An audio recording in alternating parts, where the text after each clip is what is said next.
सर्वप्रथम आपल्या सर्वांच्या या कार्यक्रमामध्ये आपलं मी शब्दसमूहाने स्वागत करतो।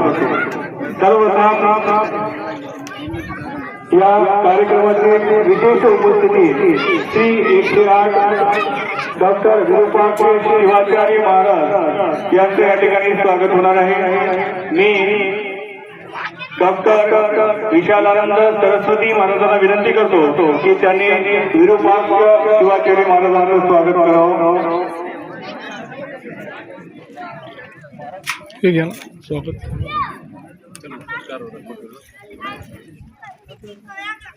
त्या ठिकाणी श्री देशमुख महाराज यांची देखील उपस्थिती लाभलेली आहे आणि त्यांचं देखील आश्रम सेवा समितीच्या वतीनं आम्ही हार्दिक स्वागत करतो। आपण टाळ्यांचा गजर केला। यदा यदा ही धर्मस्य ग्लानिः भवति भारत अभ्युत्थानमनन्तरं तदात्मनं सृजाम्यहम्। ज्या ज्या वेळेस धर्माला ग्लानी येते त्या त्या वेळेस साक्षात श्री संजय अप्पा बारगजे साहेब नैतिक मूल्य शिक्षण योजना प्रमुख महाराष्ट्र व गोवा क्षेत्र विश्व हिंदू परिषद यांचे स्वागत मी माननीय श्री डॉक्टर विश्वानंद सरस्वती महाराजांना विनंती करतो की त्यांनी संजय अप्पा बारगजे साहेबांचं स्वागत करायचं।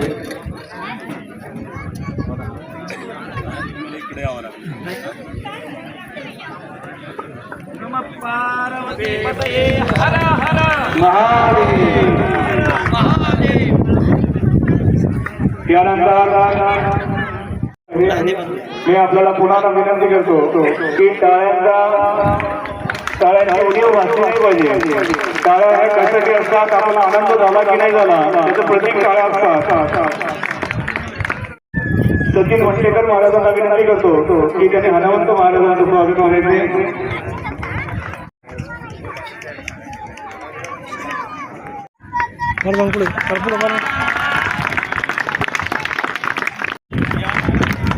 या टेकडीचं ज्यांनी बांधकाम उपस्थिती या ठिकाणी झाले मी आपल्या सर्वांच्या उपस्थितीमुळे शोभा आलेलीच आहे, परंतु ज्यांच्या आपण या ठिकाणी होत आहे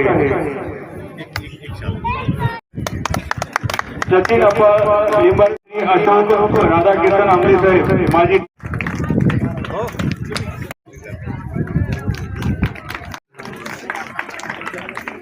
करायचं असेल तर ते त्याचबरोबर आता आपल्याला कल्पना आहे की स्वागत आहे।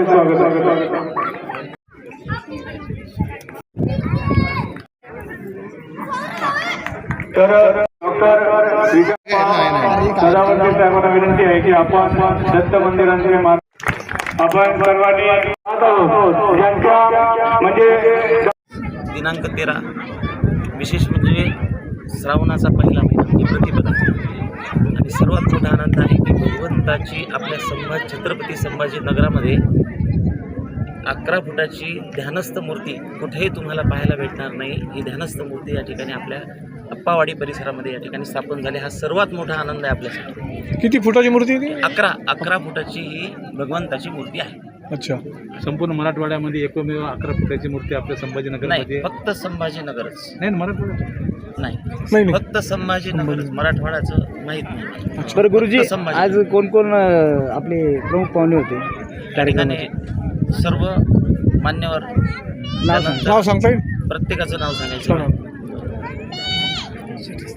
विरूपाक्ष शिवाचार्य महाराज, त्यानंतर प्रदीप खाले महाराज, श्री महंत हनुमान गिरीजी महाराज, त्यानंतर रुद्रानंद श्री 1008 रुद्रानंद सरस्वतीजी महाराज आणि अनेक मान्यवर या ठिकाणी उपलब्ध झाले। आणि विशेष म्हणजे कराड साहेबांचं सुद्धा लवकरात लवकर आगमन या ठिकाणी होणार आहे। बरं, आज कसं कार्यक्रम होता? स्थापना कशा प्रकारे करण्यात आली? सकाळी ही जी मूर्ती आहे 11 फुटाची आहे आणि 11 फुटाच्या मूर्तीचं मूर्ती मोठी आहे आणि फायबरमध्ये असल्यामुळे या मूर्तीचं अनावरण करण्यात आले। विधिवत पूजा करून शांतीपाठ करून ही मूर्ती स्थापन करण्यात आली। ज्या पद्धतीने प्राणप्रतिष्ठा मूर्ती जी असते ती न करता प्राणप्रतिष्ठा ही मूर्ती नसते, म्हणून अनावरण करण्यात आले। श्रावण महिन्यामध्ये कोणकोणते कार्यक्रमाचं आता महिनाभर तुमच्याकडे आयोजन? आता श्रावण महिन्यामध्ये दर सोमवारी या ठिकाणी भगवंताचा या ठिकाणी रुद्राभिषेक होणार, त्यानंतर अन्नदान या ठिकाणी होणारच आहे। प्रत्येक सोमवारी फराळाचं प्रत्येक भाविक त्या ठिकाणी अन्नदान करणारच आहे. शनी महाराज मंदिर वगैरे राहणार. शनी महाराजाचं मंदिर आपला स्थापन झालेलं आहे आधीच. आपल्याला शासनाकडून कोणती मदत हवी का? भगवंत कार्यासाठी शासनाकडून मदत नाही म्हटल्यावर काय काय आवश्यकता आहे ते सांगू शकता? कारण आपल्या परिसरामध्ये रस्त्याची कमतरता आहे, रस्ता बरोबर नाही. त्यानंतर 51 कोटी या ठिकाणी रामरायाची मूर्तीची स्थापना होणार आहे. आता एवढी मोठी मूर्ती स्थापन करणं म्हणजे हे काही जीवाचा काम नाही. सर्वांनी मिळून एकत्रित आल्याशिवाय हे काही कर्म असे आहेत की सर्वांनी मिळून एकत्रित आल्याशिवाय होऊच शकत नाही. त्यामुळे शासनाला सुद्धा विनंती आहे, सर्व भाविक भक्तांना सुद्धा विनंती आहे की सर्वांनी या ठिकाणी ह्या भगवंताच्या कार्यासाठी एकत्र यावं आणि सर्वांनी एकत्रित येऊन भगवंताचं कार्य परिपूर्ण करावं. आपण छत्रपती संभाजीनगर येथील नागरिकांना काय आव्हान कराल? मी छत्रपती संभाजीनगरमधील सर्व भाविकांना, सर्व नागरिकांना एकच विनंती आहे की परत या ठिकाणी हे जे आप्पावाडी परिसर आहे ह्या ठिकाणी परत परमात्म्याचं तर कार्य होणारच आहे, पण वेधशाळा, वृद्धाश्रम, अनाथाश्रम अनेक सामाजिक उपक्रम या ठिकाणी होणार आहेत.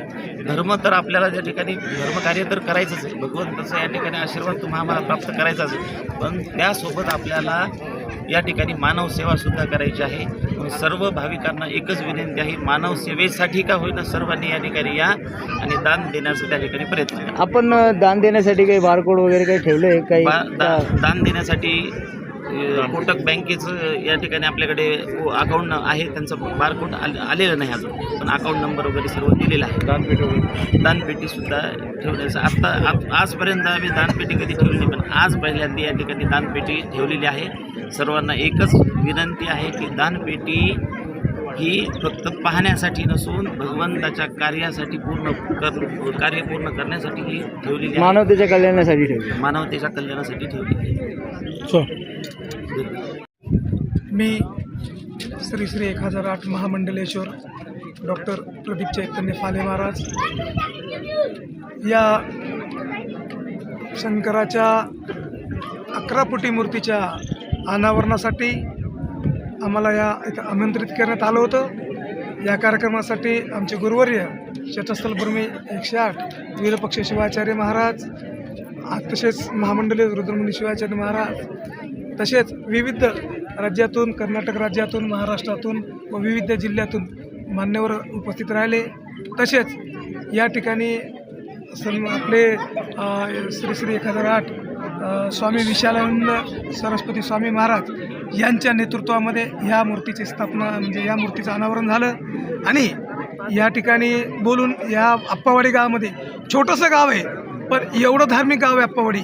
या आप्पावाडी गावामध्ये पूर्ण गावामध्ये मिरवणूक काढली आणि घराघरामध्ये रांगोळी काढल्या, घराघरामध्ये पूजा केली, आमच्या गुरुवर्यांची पाद्यपूजा केली, त्यानंतर मूर्तीची सुद्धा पाद्यपूजा केली.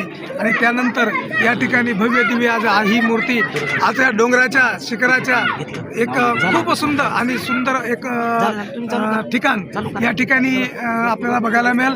मी संभाजीनगराच्या सर्व भक्तवर्गांना विनंती करतो की आपण घृष्णेश्वरला जाऊन येत असताना या ठिकाणी आवर्जून भेट द्यावी की या ठिकाणी 11 फुटाची मूर्ती दुसरी नव्हे, ह्यापेक्षा भगवान श्रीरामचंद्रांची मूर्ती या ठिकाणी 51 फुटाची मूर्ती आपल्या जिल्ह्यामध्ये होत आहे आणि तिची सुद्धा प्राणप्रतिष्ठा होणार आहे. तरी सर्वांनी या ठिकाणी तन मन धनानं सहकार्य करावं हीच मी या ठिकाणी सर्वांना विनंती करतो.